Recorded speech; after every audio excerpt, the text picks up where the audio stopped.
Hey, thanks for joining me today. My name is State Representative Sarah Feigenholtz, and this is my first virtual town hall.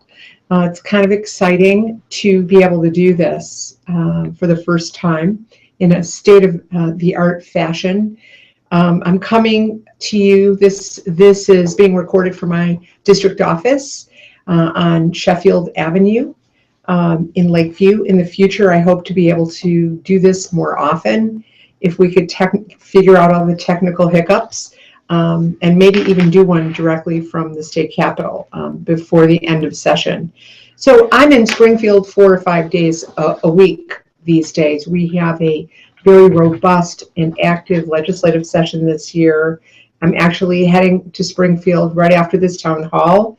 But I thought it would be a great opportunity to chat with my constituents about what's going on and discuss some of the budgetary and legislative issues that we're facing down in Springfield. We have gotten a lot of questions from people. I think we have quite a few. I'm not sure we're going to be able to get to all of them. So first, let me apologize if we don't get to all of them.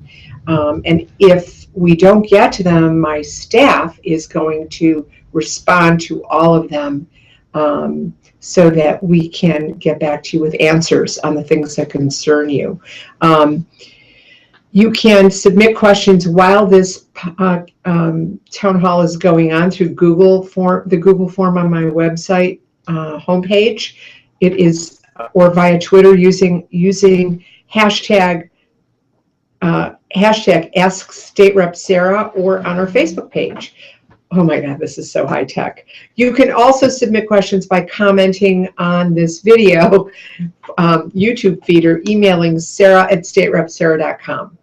But again, if we don't get to your question, be patient. We will get back to you just like we always do.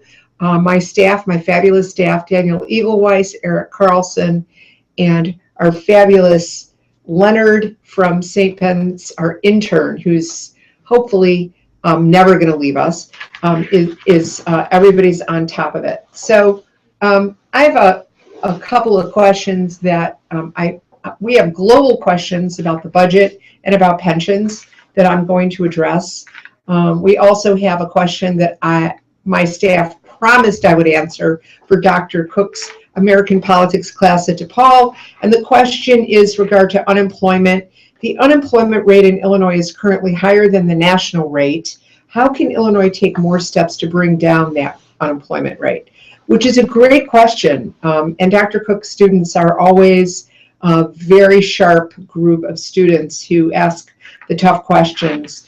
And in Springfield, Dr. Cook's class, we spend a lot of time working on exactly that issue. And we try to come at addressing the unemployment rate in the state from many different angles. One, of course, is the issue of education and a skilled workforce, kind of taking a look at what jobs are available, where there is growth in the state of Illinois. Progress in Illinois has been made steadily since 2011.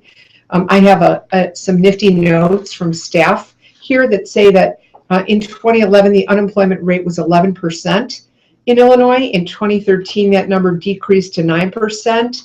And today, in 2015, it stands at 6.2%, which I would consider progress, when the national average is 5.6%. So we all want to be leaders in job growth here in Illinois and around the country.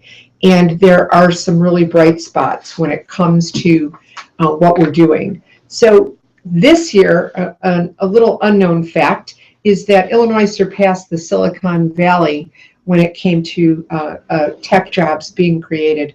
So, of course, one of the biggest developments that's been on our radar screen has been going on in Fulton Market in West Loop, where, of course, Google is building an enormous headquarters, not in the 12th district, unfortunately, but there are going to be 3,500 jobs in that space, and over the next 2 or 3 years, which is going to be enormous. The question is, do we have enough people who are skilled to fill those jobs? And when we start to talk a little bit about the budget, some of the governor's proposed budget cuts in his introduced budget, we may want to, kind of circle back and close the loop on skilled workforce, MAP grants, and cuts in higher education, because they're all interconnected. Things don't just happen because they happen. We have a connect the dots approach here, and there is cause and effect when it comes to skilled workforces. So the estimate suggests that 150,000 open positions. We have 150,000 open jobs in Illinois. They will not be filled because we don't have enough skilled workers to fill them. So our skills gap in Illinois is proportionately much bigger than it is than the national average in our neighboring states like Wisconsin, Iowa, and Missouri. It's a problem, and it's probably a problem that education could be part of the solution to. For instance, I spoke a little earlier, the governor cut 31% of the higher education budget in the state of Illinois, and that really means MAP grants. I personally feel that the MAP grant funding in the state higher ed budget is the most important part of the budget, because it provides opportunities for families who are struggling to be able to send their children to college. And it is something that I get a lot of constituent mail on and truly appreciate the need for it. Another growing sector in the state of Illinois is the hospitality industry. We have tremendous growth in tourism. We're putting a lot of heads in beds and a lot of people sitting in chairs in restaurants. There was something Cranes reported last week, that there were the sales receipts for restaurants in Illinois last year were greater than grocery receipts. So think about that, all you 12th district residents who are constantly running out, calling Grubhub or going to restaurants. But that's great, because this is a growing industry. It has 550,000 jobs in the sector. And just this year, we are the proud hosts of the James Beard Awards. Tonight, it's like the Oscars of the food industry for all you foodies out there. Very exciting that Chicago is now on the map in the culinary world and in the hospitality world, and is turning into an amazing destination for tourists. Most people who come to Chicago, who are in the back 20 rows of the airplane, are already online with reservations in restaurants. We have amazing Michelin star restaurants here in Illinois, and we are all working together, working toward a more friendly, hospitable industry with a tremendous amount of job growth and job potential. So everybody's very, very excited about that. Let's go to another question. I know everybody wants to talk about the pension crisis in the state of Illinois. It is a crisis of monumental proportion. It affects every sector of the state, including our bond rating and the city of Chicago's financial stability. But I will tell you that we did pass a law in the state of Illinois in 2013, and it was not an easy bill to vote for. It is now in the courts. It's winding its way through the courts. The Supreme Court is likely to opine on it on May 21st, which is a mere 2 weeks away, and 2.5 weeks. And it will tell us whether or not our law to trim the pension system in order to sustain it is constitutional or not. And that the determination of that will ultimately, result in, filling a gap in our budget or keeping a hole in our budget. And so we are all very much looking forward to knowing where we stand on this issue, because it is just incredibly, it's the pink elephant in the room, if you will. It's hard to maneuver around it. It's hard to plan. our budget, it's hard to do so much. But we did pass a bill, and now it's in the hand of the courts. I have, I was supportive of as difficult as it was. The year before that, when I chaired Human Services Appropriate, I had to pass a bill that scaled back healthcare and Medicaid $1.6 million. And I realized that if we did not reform the pension system, that those kinds of cuts in healthcare, things that are important to the 12th district and people in our community, would be eroded further, as if the SMART Act wasn't bad enough, but that it would continue to be a problem for our children and our children's children and into the future. In order for us to sustain Medicaid and sustain the pension system, it is very important that we enact these reforms, and we are keeping our fingers crossed that the Supreme Court will agree with us. So another question that we have was a more global question about the state budget. So in Illinois, the governor stands in front of us in February, and he tells us his vision for the state budget. And Governor Rauner, our new governor, made a decision early on that he was going to spend to the actual revenue that we had. And as you know, Illinois did not, the temporary income tax increase went away in January of 2015, which further exacerbated our budgetary problems. So the governor saw fit to eliminate a lot of very, very crucial programs in the human services sector.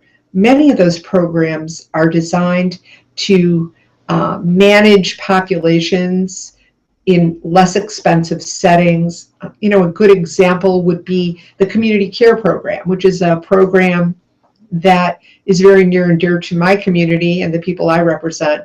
I worked on that program for many years because I had a lot of seniors coming into my office saying, I wouldn't have I don't really have many choices about about aging. I'm either in my house, unable to shop, do my laundry, or cook for myself. And once I lose the ability to do one or two of those things, I suddenly end up in a long-term care facility, which I'm grateful is there, but it's a premature admission. How can we further develop a program for seniors to age at home in place with some assistance? And so the community care program provides a very cost-effective service. A home care worker comes into the home, and after the senior is scored on need, it is a determination of need. It is ultimately decided how many hours that person needs and what the priorities are to keep them stable. Is it grocery shopping? Is it cooking? Is it bathing? Is it just cleaning or chores, etc. So this is a very robust program, and it was developed just in time for baby boomers to take advantage of it. And it's most of the people in the program are very poor. They're Medicaid eligible seniors. And so the governor, of course, had to look very carefully at it, and he cut a lot of the CCP program by raising the down score to a point where much fewer people would be eligible. So I understand that we have fiscal problems, but people are not going to stop getting older. People are going to continue to need these services, and hopefully we will be able to work more closely with the governor, who's new, and his staff, many of whom have never been to Springfield. This is their first time there, to explain to them that the reason we built this program wasn't because we were frivolously spending the taxpayers' dollar. It was because we were receptive to what our constituents wanted, and we knew that it was much less costlier to do this. And so a lot of the governor's cuts are similar to that kind of a scenario. Some of the things that he's eliminated, like I did get a call, or we did get a question about mental health services and homeless people.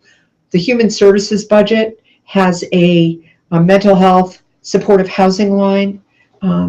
It is the best program out there because it's a federal program. The supportive housing program is a three-legged stool. If the state provides wraparound services for the clients, then the federal government makes an enormous investment in infrastructure and capital needs. And so, again, it is a very cost-effective program for people living with mental illness in the state of Illinois to stabilize them by putting a roof over their head so that they can get care, they could see doctors, they can work on their skills, they can do occupational therapy and work on their skills so that they're not worrying about where they're sleeping that night, what shelter are they going to be in, what food pantry are they going to. So it's we have one constituent who actually lives in a across the street in a Thresholds facility. His name is Chewy Campuzano, and he came to visit us about the supportive housing cuts.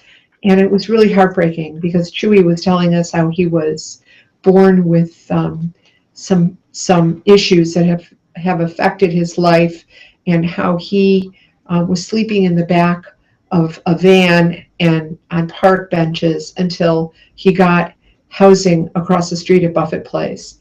And I just cannot imagine if the governor's cuts are sustained, what's going to happen to him and to people like him, thousands of people like him. Other cuts that the governor has proposed, I believe, with all due respect, have gone beyond shared sacrifice. You cannot just cut your way out of Illinois' fiscal crisis. We have cut and cut and cut and cut to the point where eliminating wholesale agencies may be a better recommendation than what the governor has proposed. I think that we also have a huge revenue problem, and I'm hoping that eventually, in the very near future, that the governor becomes more aware of these needs. I invite him to come take a tour of the 12th district and to see what my constituents are going through. And honestly, I live in the district that I represent it would be considered at a minimum average to median income and above. Yet we are a community of very big hearts and shoulders. We have a lot of not-for-profits in the neighborhood. And I see the kind of work that they produce. I see the kind of services they provide. I see the kind of cost effectiveness that they are able to demonstrate. And I'm very proud of the work they do. I can only imagine in communities that are poorer how these cuts are going to ultimately affect communities. And I'm sure that other legislators would love to have the governor come see how important it is for us to reconsider some of his cuts and to come up with alternatives to those cuts through the support of fair taxation. I've actually reviewed and been working very closely with some think tanks, moderate to conservative think tanks, and like the Civic Federation. And if you read some of their recommendations, they are in many ways aligned with some of the things that we've been talking about in the General Assembly, the Democrats have been talking about. So I encourage people to read some of the more conservative concepts from the Civic Federation and from the Manufacturers Association, and call Republicans and say, hey, these are good ideas. Why don't we do these? And the reason is because the budget hole isn't $300 million. It's not a number that we can tinker. It is a very large number. The number right now is $5.7 billion. That's not million. That's a billion dollars. And we can't just cut our way out of that. That is just not possible. It's going to hurt and inflict real pain, not just on the poor, but also on middle-class families. So let's move on to another question. Another question we just got was,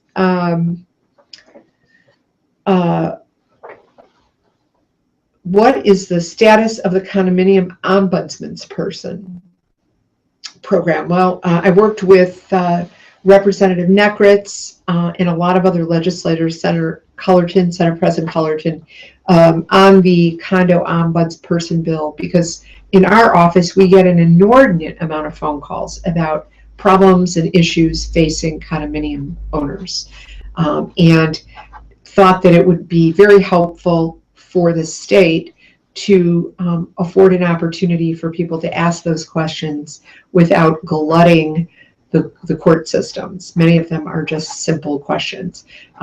We are further discussing this with the Department of Professional Regulations Division of Real Estate, and as soon as we have something formulated, we will report back to you in our e-letter, or maybe even in another one of these very trendy social media virtual town halls, if you would like that. I know that I also have a question about a vote against roads and bridges. The governor had asked us to shift money. I know that a fun little piece of mail arrived in a lot of people's mailboxes. So yes, I should explain that in the state of Illinois, we have a great deal of special funds, if you will, where fees are collected from certain things and they get put in a fund. And the road fund is a fund that is that had a surplus of dollars, and we borrowed from it and shifted it so that we could actually pay nursing homes and home care agencies. Oh, actually, we paid corrections guards, but we also had to pay child care workers who had run out of money. So I did not vote against roads and bridges. We swept many funds in that bill that the governor recommended, that it was an agreed bill, and there's still plenty of money in the road fund. And there were just a few angry special interest groups who are very proprietary over the taxpayer's dollar.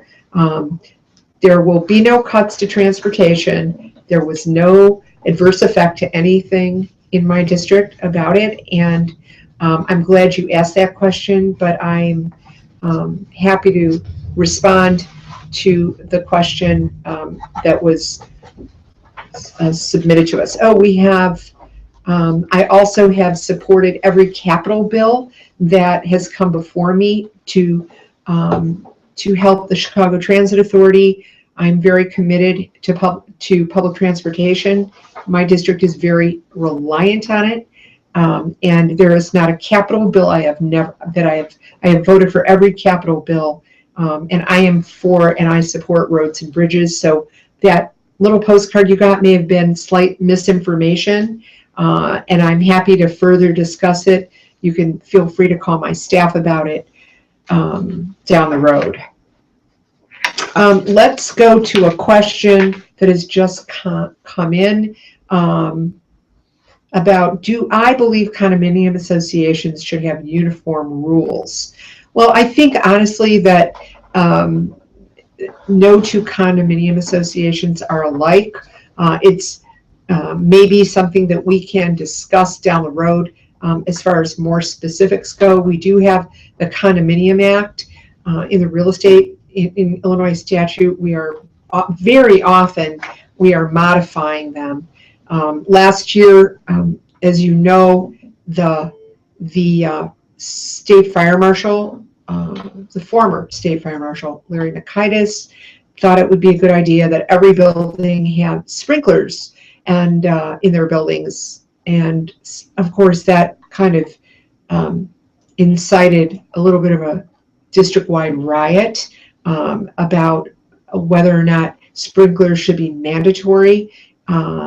Again, you know, the mayor responded by initiating the life safety code, and I know that a lot of our buildings have put measures in place to make sure that their buildings are as safe as they can be. I know it was a tremendous investment on the part of condominium associations up and down the lake. I don't remember ever being contacted by more constituents than I was about the mandatory sprinkler bill. And many of you have now signed up to the petition for the Responsible Sprinkler Policy Work Group and or Coalition, and we were able to stave off that mandate and at the same time create safe condominiums through other means. But as far as condominium standardization, it's a good question. It's something that I would like to further explore. So whoever asked that question, please contact my office, because we are likely going to have more actual town halls where we bring in guests to answer questions and talk about stuff like this, because we have so many condo owners in the 12th district. The other questions that there was a question earlier about the issue of violence in Uptown, and we've been talking to the commander. Actually, commander just changed in the 19th district, but we were informed that crime has gone down in Uptown, but violent crime is on the rise. And I live in Lakeview. I understand the concerns of constituents, and I highly recommend that people begin to talk on a regular basis and be in communications with CPD, the Chicago Police Department. They are great. The 19th District Police they're amazing and responsive, and they have precinct meetings with they have meetings with their constituents, people who are directly affected by this. And I know we go to CAPS meetings all the time. There's a lot of alerts that go out.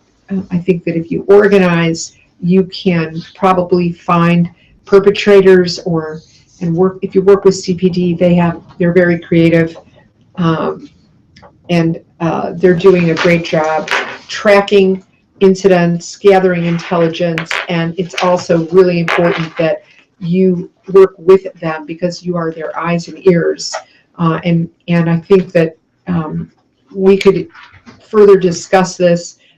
If you want to invite me or a member of my staff to any particular CAPS meeting, we are more than happy to attend and work with you, because this is a huge problem, and we want our constituents to feel safe in our communities. We are always in contact with our sergeants, and we always have to be vigilant and deter crime. And I, of course, have worked diligently to try and address how to actually capture and punish the bad guys, and through many pieces of legislation. But this is something we could do better at if we work together. I think we have 30 guests on the phone, and Daniel is busy writing more questions, and talking. Hopefully, we'll get more questions. Just a couple of other pieces of legislation that I'm working on this year.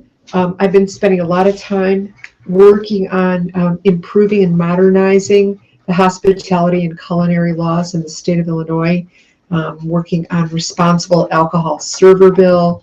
I have worked really hard trying to, with the docs and the doctors and the advanced practice nurses in the state of Illinois, so that we can have medical professionals and the allied medical professionals working to the top of their license, so we have more people in the workforce. I was the chief sponsor of the Medicaid expansion bill, which was a bill that actually put formerly non-Medicaid eligible people into the Medicaid system, so that the federal government, we were paying for them in our budget, we just weren't getting federal match for it.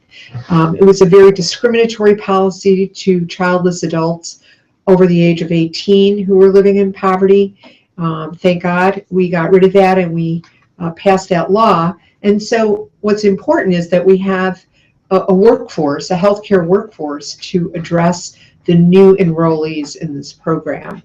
So having everybody work to the top of their license and working on a comprehensive healthcare system in the state of Illinois that's sustainable for all of those newly eligible adults is very, very important. So the advanced practice nurse bill was negotiated, and the doctors at first were very, very resistant, but they were amazing to negotiate with. I'm very, very grateful for the work that they did with the advanced practice nurses on this. My mom was a doctor right here in the 12th district. She was on staff at Illinois Masonic for nearly 40 years and had a private practice on Roscoe and Clark. So I feel like I have an understanding of what this community needs and what people around the state of Illinois need. And this was a sorely needed bill. And we will continue to do this kind of stuff until we can give every person who's entitled to health care the best they can have. Another question has just come in. Will Catholic Charities Salvation Army ever open their records to adopted individuals? Well, somebody on the call must know my soft spot. I'm an adopted adult. In 2010, it's almost our 5-year anniversary, Governor Quinn signed on May 21st the birth certificate access law. If you were born in Illinois and you are adopted, you can go to a website, newillinoisadoptionlaw.com, print out the form, fill it out, send in your $15 check to the Department of Public Health Office of Vital Records, and get a copy of your birth certificate, your original uncertified copy of your original birth certificate. I don't know who the caller was, but frankly, right now, Catholic Charities has very little to do with you getting your birth certificate. You're kind of in the driver's seat. And if you have any questions about that, you can call my office, 773-296-4141.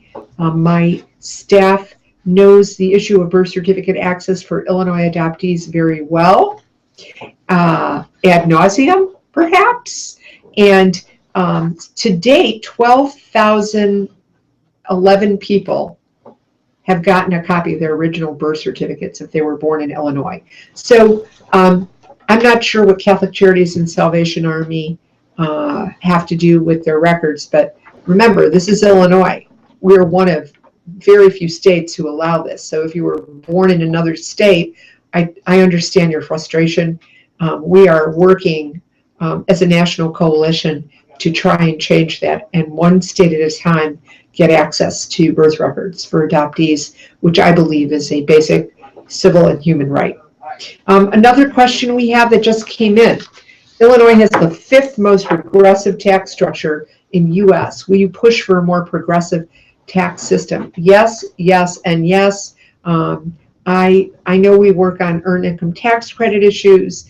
Illinois has a revenue base that it's like the size of a thimble, and we really need to address some of the issues. I was very, very excited when Governor Rauner began discussing the issue of a service tax, because we are living in a service economy now, and I believe that this is something we really need to kind of investigate. And not only do we have to work on a constitutional amendment to change our tax structure. Illinois has a flat tax, not a progressive tax, and we need to change that. It is a fairer way of taxation.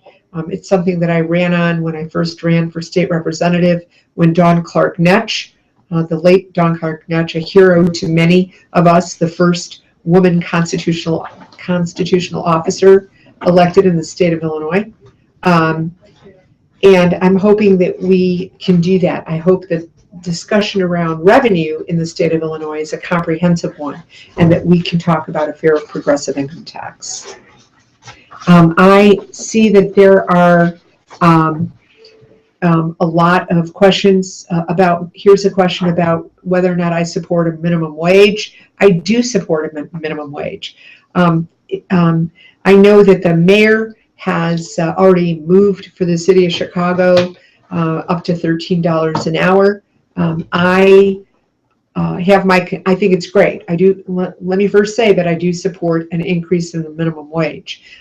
What concerns me is the lack of uniformity in the state of Illinois, and just having the city of Chicago at $11 an hour and the rest of the state at $8.25 creates a regional problem, an unfair problem. I would like to see a statewide uniform law, and I know that there is a bill out there that I support, an $11 across the board wage increase across the state of Illinois. I know that the Restaurant Association and the retailers are neutral on that. And when you have the Retail Merchants Association neutral on $11 an hour statewide, I say take the deal. So again, I'm supportive of an $11 statewide minimum wage. And that would make Illinois the highest minimum wage in the country. By the way, $11 would be uniform statewide, would make Illinois the highest in the country. Any more questions? So I know that we have gotten a lot of questions about specific items in the governor's budget, especially the human services budget, whether it's mental health, housing, tobacco quit line, the community care program, nursing home cuts, hospital cuts, and I know that there is great concern. I am more concerned. I'm losing a lot of sleep over this, and I frankly really understand, and you have to believe that I really understand. I too am concerned about the cuts to higher education, and again, I think that the governor, with all due respect, really needs to start discussing the issue of revenue, and hopefully that will be happening real soon. I know that he is discussing a lot of other reforms that he's interested in, right to work zones, workers' compensation, but I really would like to start getting into things that are actually, although I believe that some of them are valid when it comes to helping businesses in the state of Illinois and job growth. I also think that balancing the budget is the first and foremost concern to many of us because of the looming threats that he has initiated. There is a question from our fabulous host at the Chicago Bagel Authority. There's a little plug for Greg Gibbs under the Belmont L. Question for Chicago Bagel Authority: what would $11 mean for tip workers? In Illinois and in many states, we have for people who are in this industry what's called a tip credit, which is like an offset that already exists in the law, and it will continue to exist in the law, that the owners of restaurants and where tips are included get the benefit of the tip credit. So it's a different formula for them. And again, and the $11 an hour would be it would gradually go up. I think the proposal is also similar. It would go up July 1st by X number of dollars. That is, by the way, a moving target. It's not a bill yet. It's not a law yet. It's still under discussion, but it has passed over from the Illinois Senate, and now it's in the House, and we're going to be addressing that. So I am going to close now. I want to first of all thank my staff for putting this whole thing together. It was a real labor of love. Daniel Eagleweiss, our fabulous intern Leonard from St. Ben's, and Eric Carlson, my chief of staff, who is at Chicago Bagel Authority, actually probably the one who came up with the tip credit question. Trick question, Eric. I knew the answer. Nice try, tripping up the boss. But we're really glad to have done this. I never thought I could talk nonstop for 40 minutes. Maybe you knew I could. But I really want to thank Greg at CBA for live streaming this at his store. I also want to talk briefly about 2 upcoming events that you should come to. I would love to see you there. So on Saturday, June 13th, from 10 a.m. to 1 p.m., Representative Ann Williams, Senator Cullerton, and I are hosting our annual Women's Health Fair at the Lakeview YMCA. The Lakeview YMCA is located at 3333 North Marshfield. That's that north-south street that runs between Lincoln and Ashland, behind Dinkle's Bakery and behind Whole Foods. It is a wonderful event. We have chiropractors, dental hygienists, nutritionists, people who do amazing things that work in our community. Blood pressure, you can get your blood pressure taken. Meet a lot of health professionals, not just doctors or nurses either. I mean, it's kind of a very interesting gathering of Eastern medicine also. So massage therapists, I think you might be able to get like a 15-minute massage if you play your cards well. But right, so you should definitely come to that. And also, we're hosting a senior health fair and resource event at Weiss Hospital. We do this every year. This year it's on Tuesday, June 23rd. It's at their senior center, which the entrance is at 4700 Marine Drive. The entrance is right off Marine Drive. Again, a lot of giveaways, some great speakers. You can get your cholesterol tested, your blood checked. We also have all kinds of testing that you may want to call my office and get the specifics. It's a great opportunity to kind of get a screening of various things that may be going on with you. We encourage you to come to both. If you need more information, email my office at sarah@staterepsarah.com. That would be Sarah without an H, or it will end up coming back to you because I have no H on my name. Or you could always call my trustee staff at my district office, 773-296-4141. Thank you again for signing up today. I hope you enjoyed yourself as much as I did, and have a great afternoon. See you soon.